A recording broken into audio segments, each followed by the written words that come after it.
ॐ तव कथामृतं तप्तजीवनं कविभिरीडितं कल्मषापहं श्रवणमङ्गलं श्रीमदाततं भुवि गृह्णन्ति ये भूरिदा जनाः। श्री श्री रामकृष्ण कथामृत 7 मार्च 1885। যোগমায়া আদ্যাশক্তি ও অবতার লীলা। শ্রীরামকৃষ্ণ মাস্টারের প্রতি।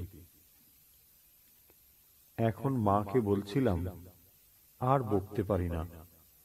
আর বলছিলাম, মা, যেন একবার ছুঁয়ে দিলে লোকের চৈতন্য হয়। যোগমায়ার এমনি মহিমা, তিনি ভেলকি লাগিয়ে দিতে পারেন। বৃন্দাবন লীলায় যোগমায়া ভেলকি লাগিয়ে দিলেন। তাঁরই বলে সুবল কৃষ্ণের সঙ্গে শ্রীমতীর মিলন করে দিচ্ছিলেন। যোগমায়া যিনি আদ্যাশক্তি, তাঁর একটি আকর্ষণী শক্তি আছে। আমি ওই শক্তির আরোপ করেছিলাম। আচ্ছা, যারা আসে তাদের কিছু কিছু হচ্ছে? মাস্টার: আজ্ঞে হ্যাঁ, হচ্ছে বই কি। শ্রীরামকৃষ্ণ: কেমন করে জানলে? মাস্টার সহাস্যে: সবাই বলে তার কাছে যারা যায় তারা ফেরে না। শ্রীরামকৃষ্ণ সহাস্যে: একটা কোলা ব্যাঙ হেলে সাপের পাল্লায় পড়েছিল। সে ওটাকে গিলতেও পারছে না, ছাড়তেও পারছে না।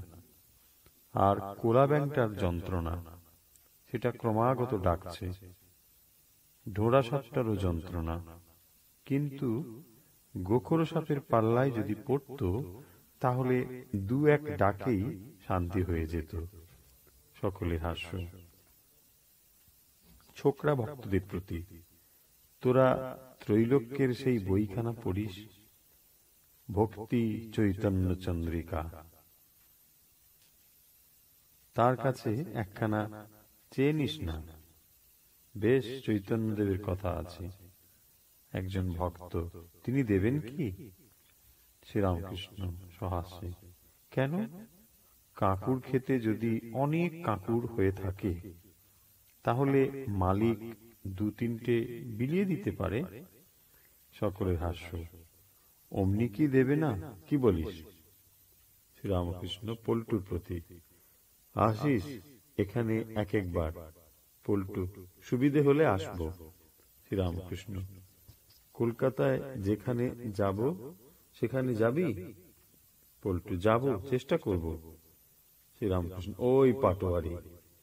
পল্টু: চেষ্টা করব না বললে যে মিছে কথা হবে। শ্রীরামকৃষ্ণ মাস্টারের প্রতি: ওদের মিছে কথা ধরি না, ওরা স্বাধীন নয়।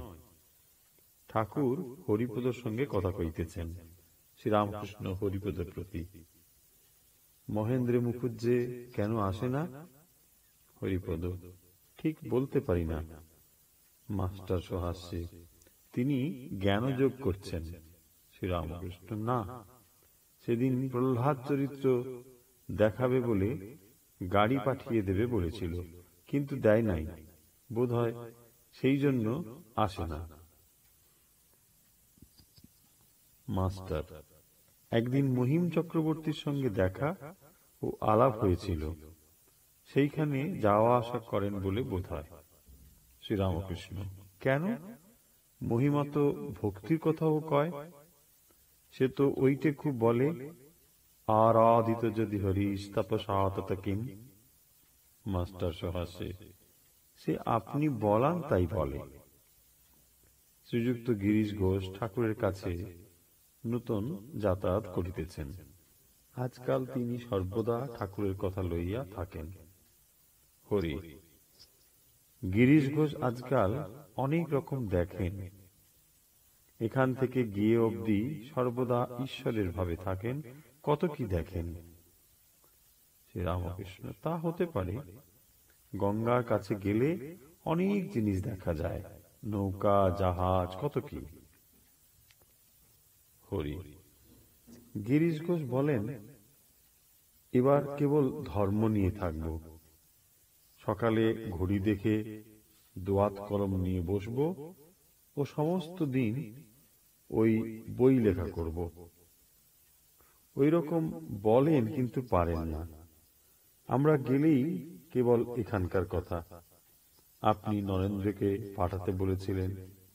গিরিশবাবু বললেন, নরেন্দ্রকে গাড়ি করে দেব। 5টা বাজিয়াছে, ছোট নরেন বাড়ি যাইতেছেন। ঠাকুর উত্তর পূর্ব লম্বা বারান্দায় দাঁড়াইয়া একান্তে তাহাকে নানাবিধ উপদেশ দিতেছেন। কিয়ৎপরে তিনি প্রণাম করিয়া বিদায় গ্রহণ করিলেন। অন্যান্য ভক্তেরাও অনেকে বিদায় গ্রহণ করিলেন। শ্রীরামকৃষ্ণ ছোট খাটটিতে বসিয়া মোহিনীর সঙ্গে কথা কহিতেছেন।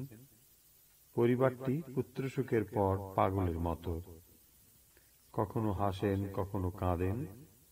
দক্ষিণেশ্বরে ঠাকুরের কাছে এসে কিন্তু শান্ত ভাব হয়। শ্রীরামকৃষ্ণ: তোমার পরিবার এখন কি রকম? মোহিনী: এখানে এলেই শান্ত হন, সেখানে মাঝে মাঝে বড় হাঙ্গাম করেন। সেদিন মরতে গিয়েছিলেন। ঠাকুর শুনিয়া কিয়ৎকাল চিন্তিত হইয়া রহিলেন। মোহিনী বিনীতভাবে বলিতেছেন, আপনার 2-1টা কথা বলে দিতে হবে। শ্রীরামকৃষ্ণ: রাঁধতে দিও না, ওতে মাথা আরো গরম হয়, আর লোকজন সঙ্গে রাখবে। ওম নিরঞ্জনম নিত্যম অনন্তরূপম ভক্তানুকম্পাধিত বিগ্রহং বৈ ঈশাবতারং পরমেশ্বমেড্যম তম